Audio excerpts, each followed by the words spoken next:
네, 참전용사 관련 발언을 놓고 미국 내에서 아주 논란이 뜨거운데 트럼프 대통령이 어제, 그러니까 우리 시간으로는 오늘이 되겠는데요. 재차 발언 내용을 부인했죠. 네, 그렇습니다. 트럼프 대통령은 어제 노동절 관련 기자회견 자리에서 참전용사를 패배자라고 불렀다는 보도 내용을 부인을 했습니다. 트럼프 대통령은 누가 그런 말을 하겠느냐면서 짐승이나 그런 소리를 할 것이다. 나보다 군대와 군에서 목숨을 바친 이들을 더 존경하는 사람이 없다. 이렇게 말을 했습니다. 그러면서 군 지도부와 방산업체의 결탁을 의미하는 듯한 발언까지 내놨는데요.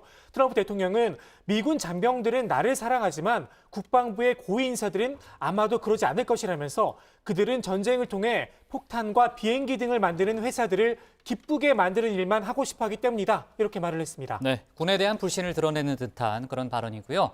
애플의 창업자죠. 스티브 잡스의 부인을 비판하기도 했는데 저는 알기는 아는데 왜 그런 거죠? 고반장. 아십니까? 설명을 듣고 싶어요. 알겠습니다. 알죠, 내용은 알아요. 네, 그럼 제가 예. 설명해 드릴게요. 자, 이 스티브 잡스의 부인인 로렌 파월 잡스가요. 바로 이번 보도를 처음 내놓은 애틀랜틱 잡지의 대주주이기 때문입니다. 자, 트럼프 대통령은 스티브 잡스는 자신의 부인이 사기꾼이 운영하면서 가짜뉴스와 징후를 쏟아내는 망해가는 급진 좌파 잡지에 돈을 낭비하고 있는 것에 행복하지 않을 것이다 라는 글을 트위터에 남기기도 했습니다. 지금 애틀랜틱이 첫 보도를 하긴 했지만요. 다른 언론들도 추가 확인을 통해서 보도를 하고 있다면서요.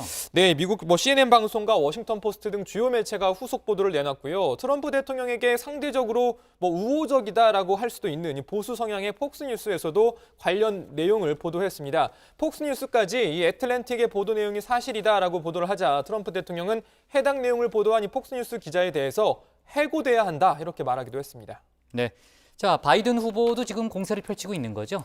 네, 이 바이든 후보는요, 이 대선 경합 지역인 펜실베니아주 이 미국 노동총연맹 관련 사무실을 방문한 자리에서 이 군에 복무한 누구도 패배자가 아니다. 만약 군인을 그런 식으로 부른다면 미국의 대통령이 될 자격이 없다고 단호히 말한다라고 했습니다.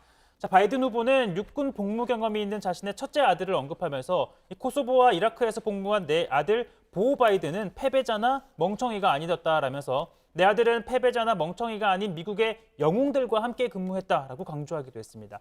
그러면서 트럼프 대통령은 이 나라를 위해 봉사한 사람들과 다르기 때문에 경찰과 소방관 등의 역할을 전혀 이해하지 못할 것이다라고 주장하기도 했습니다.